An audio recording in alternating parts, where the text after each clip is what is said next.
இவங்க கொண்டு வரதுக்கு நான் என்ன பேச்சு பேச வேண்டியது தெரியுங்களா? ஏதோ புது ஆள்கிட்ட பேச அவ்வளோ கன்வின்ஸ் பண்ண வேண்டியதா இருக்குது. நீ கான்கால் போட்டு 2 பேர் ராஜசேகர் அதெல்லாம் சொல்லக்கூடாது. நான் சொல்லி வேலை செய்ய கொடுத்து அதுதான் அவர் தான் சொல்றாரு. அதுதான் சொல்றாரு. இடத்து வாங்கினா மரங்குது, இடத்துல வீட்டை கட்டிங்கன்னா சாகரை கூப்பிட்டு வாங்க, செட் ஆகிடும் சூப்பராக. அவர் இட்டுன்னு வந்துடுவார். பெரிய பெரிய ஆளுங்க, அவங்க சொந்தக்காரங்களே பெரிய ஆளுங்க தான்.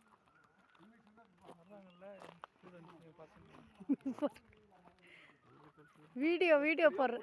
நடக்க வச்சுட்டீங்க பாத்தீங்களா? அவன் நிம்மதியா கார்ல உட்காந்துருந்தா கண்டுதானடா. சூப்பர். உனக்காக தான் நாங்களாம் பாக்குறோம். நாளைக்கு பொண்டாட்டி பிள்ளைங்களோட வந்து ஜாலியாக எங்க ரெசார்ட்ல தங்கறதுக்காக பொண்ணு பாருங்க சார், அவனுக்கு பொண்ணு. நான் சொல்ற உண்மையா இல்லையா? ஏன் சிரிக்கிறீங்க இப்ப? பாரியா?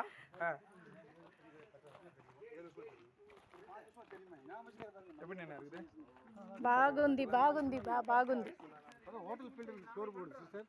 ஹோட்டல் ஃபீல்டு நல்ல கைடு இல்ல. அதான் சார் இப்ப பழமொழி சும்மா சொன்ன ஆளை சம்பாதி அப்புறம் வழியே இருக்க வந்து உங்களுக்கு நைட் எல்லாம் ரெடி பண்ணி காலையில நீங்க அவங்கள ரெடி பண்ணிருங்க காலையில.